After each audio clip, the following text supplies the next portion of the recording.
Doctor ortho Ayurvedic oil और capsule, अब दर्द भी घुटने टेकेगा। दिल्ली की सड़कों पर सीएम नायब सिंह सैनी ने दौड़ाई कार। दिल्ली में ईवी कार का किया निरीक्षण। उद्यमी संघ बैठक बाद सीएम ने देखा वाहन।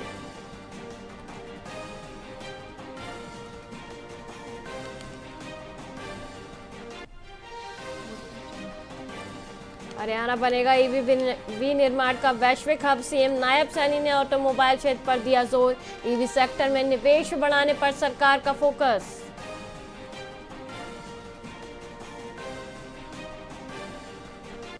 कुरुक्षेत्र यूनिवर्सिटी की लैब में लगी आग। एयर कंडीशनर में अचानक हुआ ब्लास्ट। हादसे के वक्त 25 स्टूडेंट दे रहे थे प्रैक्टिकल।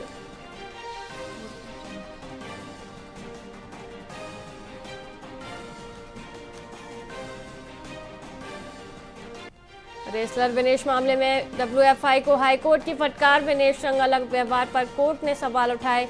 घरेलू प्रतियोगिताओं में रोक पर हाईकोर्ट नाराज।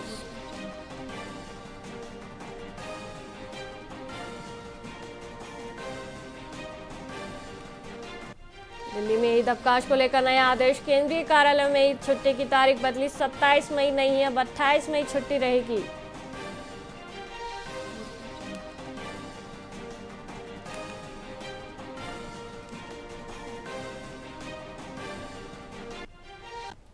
नमस्कार, आप देख रहे हैं वीआईपी न्यूज और मैं हूं आपके साथ वैशाली श्रीवास्तव। आइए रुक करते हैं खबरों की ओर। हरियाणा के पलवल में खेल मंत्री गौरव गौतम ने हथौड़ी से जानलेवा हमला झेलने वाले सिकंदर डागर से अस्पताल में मुलाकात की। उन्होंने घटना की कड़ी निंदा करते हुए पीड़ित परिवार को हर संभव सहायता का आश्वासन दिया। मंत्री ने डॉक्टरों से घायल की स्थिति जानी और पीड़ित के पिता से मिलकर ढांढस बंधाया। खेल मंत्री ने बताया कि पुलिस ने 4 आरोपियों को गिरफ्तार कर लिया है और बाकी की तलाश जारी है। उन्होंने कहा कि दोषियों को बख्शा नहीं जाएगा और सख्त कार्रवाई होगी। पलवल में अपराध और गुंडागर्दी बर्दाश्त नहीं की जाएगी, जिससे लोगों को सुरक्षित माहौल मिल सके। उन्होंने लोगों से इस मामले को राजनीति या जातिवाद का रूप न देने और शांति और भाईचारा बनाए रखने की अपील की। गुंडा की कोई जाति नहीं होती, गुंडा गुंडा होता है और जो भी अपराधी होगा, 4 लोग अरेस्ट होंगे, जो भी होगा बचेगा नहीं। इसमें अरेस्टिंग होनी है जो भी अगर अपराधी होगा। और पलवल के अंदर तय मान के चले, अब गुंडा तत्व खत्म होने की कगार पर। मेरे साथ तो 1,10,000 लोगों ने वोट दिया है। आप भी मेरे साथ फोटो खिंचा सकते हैं, लेकिन अपराधी किसी का नहीं होता, अपराधी अपराधी होता है। संरक्षण तो नहीं है अपराधियों को। मेरे संरक्षण 24-48 घंटे के अंदर पुलिस ने गिरफ्तार किया है। बंटी नहीं होगा और जो भी अपराधी होगा वो गुंडा की। कैंप थाना प्रभारी कृष्ण गोपाल ने पुनः पदभार संभालते ही अपराधियों और असामाजिक तत्वों के विरुद्ध सख्त कार्रवाई के संकेत दिए हैं। हथौड़ा गैंग की हालिया वारदात पर बोलते हुए उन्होंने कहा कि पुलिस ने त्वरित कार्रवाई करते हुए 4 आरोपियों को गिरफ्तार किया है और शेष की तलाश जारी है। भविष्य में ऐसी घटनाओं को रोकने के लिए विशेष निगरानी रखी जाएगी। उन्होंने बाजारों में अतिक्रमण, बिना नंबर प्लेट वाले वाहनों और बुलेट बाइकों से ध्वनि प्रदूषण फैलाने वाले युवकों के खिलाफ भी विशेष अभियान चलाने की घोषणा की। नियम तोड़ने वालों पर कड़ी कार्रवाई की जाएगी, जिसमें वाहन जब्त करना भी शामिल है। देखिएगा, जो पीछे घटना हथौड़ा गैंग हथौड़ा से चोटें मार करके पीड़ित सिकंदर को पीटा है, उस बारे में पुलिस प्रशासन मुस्तैदी से अपना काम कर रहा है। उसमें 4 आरोपी हमें अरेस्ट कर चुके हैं और इन फ्यूचर में कोई भी घटना इस प्रकार की ना हो, ये सुनिश्चित करेंगे। इस प्रकार के अपराध करने वालों पर लगाम कसी जाएगी, प्रॉपर उनको सबक सिखाया जाएगा और मार्केट में और समाज में एक ये संदेश देने की कोशिश करूँगा, अगर कोई भी आरोपी, कोई भी गैर कानूनी गतिविधि करने वाला व्यक्ति किसी भी प्रकार की गैर कानूनी कार्य ना करें। हरियाणा के बाडा विधानसभा क्षेत्र के गांव दगदोली में ग्रामीणों का शराब ठेके के विरोध में धरना दूसरे दिन भी जारी रहा। ग्रामीणों का आरोप है कि गांव के मुख्य बस स्टैंड पर स्थित यह ठेका आबादी क्षेत्र, स्कूल और मंदिर के अत्यधिक नजदीक है, जिससे महिलाएं और छात्राएं असुविधा का सामना कर रही हैं। इस गंभीर मुद्दे को लेकर ग्रामीण लगातार प्रदर्शन कर रहे हैं। उनकी मांग है कि ठेके को तत्काल हटाया जाए ताकि शांतिपूर्ण जीवन यापन संभव हो सके। यह स्थिति प्रशासन के लिए एक बड़ी चुनौती बन गई है, जिसके समाधान की उम्मीदें अब जनता की ओर से लगाई जा रही हैं। पूरा आश्वासन है कि हमारे एमएलए जो है वो हमारे सपोर्ट में खड़े हैं और वो हमें बिल्कुल संतुष्टि है कि ये बंद करवाएंगे, और हमें नहीं होया तो दूसरा कार्यक्रम हम करने को तैयार हैं। कैसे दूसरा क्या करो? दूसरा भी कुछ भी हो हमें हटाएंगे, कुछ भी करना पड़े, यही ठेके को नहीं रहने देंगे। के आश्वासन से हम पूर्ण रूप से विश्वास है, और विधायक ने जो बात कही है वो बिल्कुल सत्य है। नंबर 1, हमारे इस ठेके की साइड में ये भी बस स्टैंड है, और 95 मीटर दूर वो भी बस स्टैंड है, साथ में मंदिर भी है, लाइब्रेरी भी है, ज्ञान केंद्र भी है, और नजदीक गांव है, गांव का मेन चौक है। तो इसको पूर्ण रूप से हटाया जाए, ये हमने विधायक जी से पहले आवेदन किया था, विनती करी थी, और ये हमारे कहने के ऊपर यहाँ आए हैं, और इन्होंने पूर्ण रूप से डीसी साहब को भी आदेश दे दिया कि इसको तुरंत प्रभाव से बंद किया जाए। बंद नहीं किया जाता है तो 2 घंटे के बाद फिर विधायक जी आएंगे और खुद ताला मार के जाएंगे। इसलिए हम विधायक जी का बार बार धन्यवाद करते हैं, कोटि कोटि धन्यवाद करते हैं। तो मुझे पता लगा दगडोली गांव ठेके के विरोध में धरने पर बैठा है, क्योंकि ये बस स्टैंड के जस्ट सामने है। यहाँ बहन बेटियां भी आती हैं, स्कूल की छात्राएं भी आती हैं। उसी के चलते मैंने अब डिप्टी कमिश्नर दादरी से बात की, एसडीएम बारडा से बात की है। डीटीसी ने फोन नहीं उठाया, उनका कॉल बैक आ जाएगा। मैंने उनको आदेश दे दिए कि तुरंत प्रभाव से इसको बंद करो, बाद में जो प्रशासन निर्णय लेगा वो देखा जाएगा। अभी मेरे सामने ही ठेकेदार आए थे, और जिस प्रकार का उनमें एटीट्यूड था उससे साफ जाहिर होता है कि इन मनमानी कर रहे हैं, पर इन मनमानी बाल डाल के में नहीं चलेगी। चरखी दादरी जिले में जिला कल्याण विभाग द्वारा नागरिकों को विभिन्न सरकारी योजनाओं का लाभ पहुंचाया जा रहा है। जिला कल्याण अधिकारी नरेंद्र सिंह ने बताया कि वर्ष 2025-26 में मुख्यमंत्री विवाह शगुन योजना के तहत 1156 लाभार्थियों को 5,95,77,000 रुपए वितरित किए गए।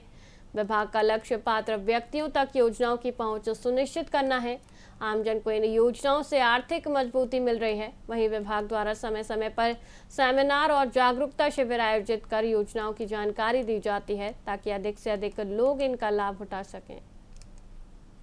उनको सराहनीय कार्य करने जा रही है। उसमें प्रत्येक वर्ग की जो लड़कियां हैं उनकी शादी के लिए मौके के ऊपर ही पैसा दिया जाता है, राशि दी जाती है।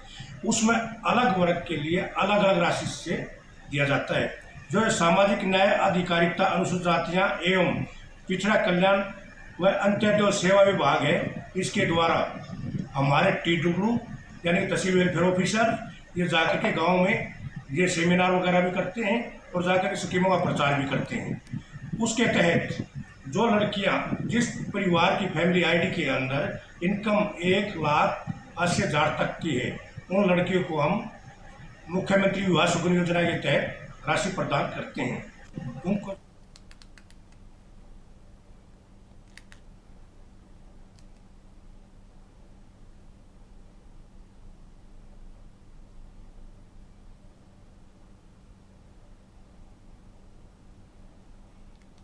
रेवाड़ी के चांदावास गांव में एक सरकारी एम्बुलेंस की तेज रफ्तार के कारण बड़ा हादसा होते होते टल गया। एक अनियंत्रित एम्बुलेंस ने स्पीड ब्रेकर पार करते समय सामने से आ रही 3 कारों को पीछे से जोरदार टक्कर मार दी। इस हादसे में कारों में सवार 3 लोग गंभीर रूप से घायल हो गए, जिनका इलाज ट्रॉमा सेंटर में चल रहा है। प्रत्यक्षदर्शियों के अनुसार एम्बुलेंस में एक गर्भवती महिला सहित 5-6 लोग सवार थे, जिन्हें चोटें भी आई हैं। एम्बुलेंस करीब 150 मीटर दूर जाकर डिवाइडर से टकराकर रुकी, जिससे और भी भीषण दुर्घटना होने से बच गई। पुलिस और स्वास्थ्य विभाग मामले की जांच कर रहे हैं। खोरी से आ रहे थे हम, हमारी बुआ जी बीमार है, सिग्नेचर हॉस्पिटल में एडमिट है, डायलिसिस हो रहा है। हम आ रहे थे, पीछे से एम्बुलेंस तेज आ रही थी, उन्होंने टक्कर मारी। हमें कुछ नहीं पता, हम गाड़ी के अंदर से तार आया किसी भाई और ने। हम तो बक्का भूल गए थे। एम्बुलेंस स्पीड में थी, फिर एम्बुलेंस को वहाँ की पब्लिक बता रही थी, मेरे ब्रेक नहीं लगे गाड़ी के। हम 3 जने थे, एक ड्राइवर हमारा छोटू था गाड़ी चला रहा था, और 2 हम बैठे थे बस। हाँ, तीनों को लगी है। बस अब ये पीछे जो ब्रेकर देख रहे हैं, इस पे एम्बुलेंस जो है वो आ रही थी और काफी स्पीड में थी, उसका बैलेंस बिगड़ा है। उसने इधर खड़ी हुई अमेज में गाड़ी में मारी है, जिसमें एक के माथे में लगी है, एक बुजुर्ग थे उनके यहाँ पे लगी हुई है, और एक लेडीज हैं उनके भी चेहरे पे लगी हुई है। एक बदला था, उसने ब्लू कलर की टी-शर्ट पहनी है, उसकी पसली में चोट है। उस गाड़ी बहुत ज्यादा स्पीड से लगी है, वो गाड़ी घूम के इस गाड़ी में लगी। उधर से एक वैगनर आ थी, उस गाड़ी में भी लगी है। 3 गाड़ियों में लगी है। उसके बाद ये एम्बुलेंस फिर भी नहीं रुकी। ड्राइवर ने उसके बाद में डिवाइडर पे चढ़ाकर गाड़ी को रोकने की कोशिश करी है, और गाड़ी लगभग यहाँ से आप देख सकते हो 150 मीटर दूर, मतलब घटनास्थल से भी 150 मीटर दूर जाकर रुकी है गाड़ी। बहुत ज्यादा स्पीड में सिर्फ इस एक्सीडेंट का कारण सिर्फ स्पीड है और कुछ नहीं है। उसमें देखिए वो एक जांच का विषय है, इस पर मैं इमीडिएटली तो कैसे बता सकता हूँ, क्या पता किसका दोष रहा हो, वो एक इंक्वायरी का मैटर है, it will be inquired. Sir जैसे हमारे को सूचना मिली भाई एक्सीडेंट की, हमारे पास कॉल आई, हम तुरंत आए तो एम्बुलेंस लग रही थी जिसमें 3-4 लेडीज थी, 2-3 जेंट्स वगैरह थे, 1-2 बच्चे थे। हॉस्पिटल भिजवा दिए ट्रामा सेंटर। ये 2-3 गाड़ियां हैं सर, ये एक्सीडेंट आपके सामने खड़ी है। ये सर ये नहीं पता चला, हमारे से पहले ही एक्सीडेंट हो रहा था, ये नहीं पता जी। एम्बुलेंस भी एक्सीडेंट है, ये 2 गाड़ियां भी एक्सीडेंट है। खोरी से आ रहे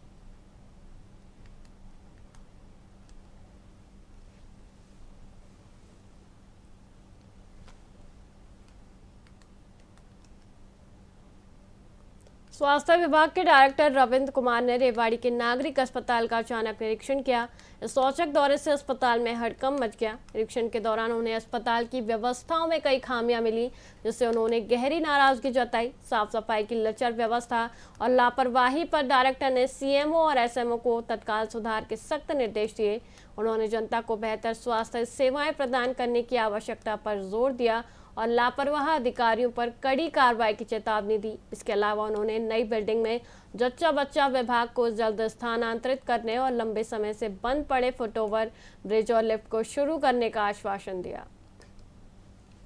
देखिए, सबसे पहले तो मैं आप सबसे कहना चाहता हूँ कि क्या आपने अगर सर इतनी नज़दीकी से आप मुझे फॉलो कर रहे थे, आप देख रहे थे, जिस तत्परता से चीज़ों को मैं देख रहा हूँ और दिशा निर्देश दे रहे हैं, तो आप यकीन मानिए आने वाले दिनों में ये तत्परता सभी स्तर पे इनको दिखानी पड़ेगी, अन्यथा उसी हिसाब से मैंने बार बार एक ही चीज़ को रिपीट करना वो का औचित्य नहीं है। अकॉर्डिंगली इन सब के खिलाफ कार्रवाई करी जाएगी और हम एक ही दिशा निर्देश बड़े स्पष्ट हैं, आप सभी के साथ साथ हमारे सभी कर्मचारियों को अपनी जिम्मेवारी समझनी पड़ेगी। हरियाणा के यमुनानगर के जगाधरी स्थित करियर डिफेंस स्कूल में एक बड़ा खुलासा हुआ है। छात्रों और अभिभावकों की शिकायत के बाद शिक्षा और स्वास्थ्य विभाग की संयुक्त टीम ने स्कूल का निरीक्षण किया। इस दौरान हॉस्टल के कमरों में नाबालिग छात्रों की प्राइवेसी का उल्लंघन करते हुए सीसीटीवी कैमरे लगे पाए गए, जिसके संबंध में पहले भी निर्देश दिए जा चुके थे, लेकिन स्कूल प्रबंधन ने उन्हें नहीं हटाया। मैस में एक्सपायर्ड दूध के पैकेट भी बरामद हुए। छात्रों ने खराब भोजन, गंदगी और पानी की समस्या की शिकायत की। स्कूल अवैध रूप से एनडीए, आईआईटी और सैनिक स्कूल की कोचिंग भी चला रहा था। एक अवैध मेडिकल क्लिनिक भी मिला। एक स्कूल है करियर डिफेंस स्कूल के नाम से, और उसके खिलाफ अभी डीओ मैडम ने तैनात था, उन्होंने परसों आई कंप्लेंट, उसमें हमने अलग एफआईआर किया उसकी 18(2) में, और कुछ सेक्शन है मेडिकल एक्ट के, कल ही एफआईआर हो गया, अगली उसकी कार्रवाई जो होगी तो बता रहे हैं। तो क्या क्या है एफआईआर में लिखा है? यही लिखा है कि वहाँ पे जो बच्चे हैं उनको मेडिकल की जो फैसिलिटीज हैं प्रॉपर दी जा रही है, डॉक्टर नहीं है वहाँ पे, नर्सेज हैं वो मतलब कर रहे हैं डॉक्टर का काम, और कुछ कमियां हैं उसके अंदर, जैसे पानी की चीजें हैं, बच्चों को मारपीट गलती वाला काम है, वो सारी चीजें हमने सेक्शन ऐड की है और कार्रवाई से जारी है। हाँ जी, करियर डिफेंस जो स्कूल है इसकी कई बार शिकायत आ चुकी है, तो मेरे आने से पहले भी एक बार इसकी इंस्पेक्शन की गई थी, उसके बाद जनवरी में की गई, और इनको जो भी इसमें कमियां पाई गई उनको दूर करने की हिदायत दी गई थी, लेकिन उन्होंने अपनी कमियां दूर नहीं की। हमने दोबारा 12 मई को वहां जाकर इंस्पेक्शन की है, लेकिन उन्होंने अपनी कमियां दूर नहीं की और कई उसमें वायलेशंस पाई गई, जिसके कारण हमने पुलिस में एफआईआर दर्ज कराने के लिए रिक्वेस्ट की और एफआईआर दर्ज हो गई, और उसके बाद हमने उसकी सारी जो उसमें वायलेशन पाई गई थी उनकी सारी डिटेल डायरेक्टर सेकेंडरी एजुकेशन को भेज दी है। यमुनानगर के खानूवाला गांव को बाढ़ से बड़ी राहत मिलने वाली है। सिंचाई विभाग सोम नदी के किनारों को मजबूत करने के लिए हजारों टन पत्थर पहुंचा चुका है। पिछले कुछ सालों में मानसून में नदी का पानी गांव में घुस जाता था, जिससे भारी तबाही होती थी। 2 साल पहले तो गांव में 7 फीट तक पानी भर गया था, जिसने लोगों के घरों को और खेतों को तबाह कर दिया था। इस बार तटबंधों का पक्का करने का काम युद्ध स्तर पर जारी है, जिससे मानसून सीजन में बाढ़ के पानी को गांव में घुसने से रोका जा सके। इस परियोजना से खानूवाला समेत आसपास के दर्जनों गांव को भी सुरक्षा मिलेगी, जहां करोड़ों की लागत से 28 अन्य स्थानों पर भी बाढ़ सुरक्षा कार्य चल रहे हैं। तो हमारी तो यही उम्मीद है कि इसको जल्दी से जल्दी लगाया जाए जी। तो हमारी यही है कि ये पत्थर जल्दी से जल्दी वहाँ पटड़ी पे लगाया जाए जहाँ से टूटी थी। बस कहते हैं जी, कोई भी नहीं आया जी बिल्कुल भी, बस कहते हैं लगा देंगे यही है जी, करते हैं नहीं। मैस भी हो गया, अब तक पत्थर नहीं लगा जी बिल्कुल भी। हमने पंचायत की तरफ से लिख के दे दिया, गांव की तरफ से भी लिख के दे दिया, लेकिन आज तक यहाँ पे कोई पत्थर नहीं लग रहा। वहाँ पे पिछले 2 साल पहले भी नुकसान हुआ था, बहुत ज़्यादा नुकसान हुआ था जी। एक घर का 5-5, 4-4 लाख रुपए का नुकसान हुआ। 5-5 हज़ार रुपये दिए सिर्फ गवर्नमेंट ने। हम तो कह ही सकते हैं जी, करना तो गवर्नमेंट नहीं है काम। क्या अपील क्या करना चाहिए? ठेकेदार और गवर्नमेंट के बीच की बात है, ये क्या हो रही है, काम ही नहीं करते आगे वो। हमारे तो यही। हरियाणा के ग्रामीण सफाई कर्मचारी अपनी मांगों को लेकर मुखर हो गए हैं। 24 और 25 मई को वे कैबिनेट मंत्री कृष्ण बेदी के आवास का घेराव करने की तैयारी में हैं। कर्मचारियों का कहना है कि उन्हें समय पर वेतन नहीं मिलता और सरकार ने पक्का करने का जो वादा किया था वह भी पूरा नहीं हुआ है। इस विरोध के चलते सफाई कर्मचारी राज्य स्तरीय आंदोलन करने के लिए एकजुट हो रहे हैं। उन्होंने नरवाना में मंत्री के आवास पर 2 दिन के पड़ाव की रणनीति बनाई है और सरकार का पुतला फूंक कर अपना गुस्सा जाहिर किया है। नहीं मिलेगी और तो हम रो में पिटेंगे भी जी, धरना भी धरेंगे, सब कुछ करेंगे। भाई गरीब आदमी इतनी महंगाई में कहाँ जाएगा, क्या करे गरीब आदमी। तो जी हम ये कह रहे, जब हमारा काम पक्का है तो हमारी सैलरी भी पक्की होनी चाहिए और हमारे को पक्का करना चाहिए। 14-15 हज़ार रुपये में हमारा बनेगा क्या इस महंगाई में। अपने बच्चे भी नहीं पढ़ते हमारे, कहाँ हम अपने बच्चे को, ना हमारे बच्चे पढ़ लिख सकते इस तनख्वाह में, ना हमारे को जी घर का भी पूरा खर्चा नहीं चल सकता। तो इस जब हम काम पक्का कर रहे हैं तो हमारी सैलरी भी पक्की होनी चाहिए। एक भी बात सुनने के लिए मंत्री हो, संतरी हो, हरियाणा सरकार का कोई प्रतिनिधि पूछने नहीं आया। जनता का इससे, और ये ऐसे समाज से, दबे कुचले समाज से सफाई कर्मचारी हैं, वाल्मीकि जाति से। जनता सड़कों पे, हजारों सफाई कर्मचारी, महिलाएं, पुरुष सड़कों पे, पूछने तक नहीं आया। अब 24 और 25 को 2 दिन का पड़ाव नरवाना के अंदर, उसके विधानसभा कार्यालय पे पूरे हरियाणा के सफाई कर्मचारी 2 दिन वहीं पड़ाव डालेंगे और उससे जवाब मांगेंगे, या तो इस्तीफा दे या ये कच्चे जितने भी ये सफाई कर्मचारी आपकी सरकार ने घोषणा की है उनको पक्का करवाओ और न्यूनतम वेतन 26,000 दिलवाओ। नहीं मिलेगी।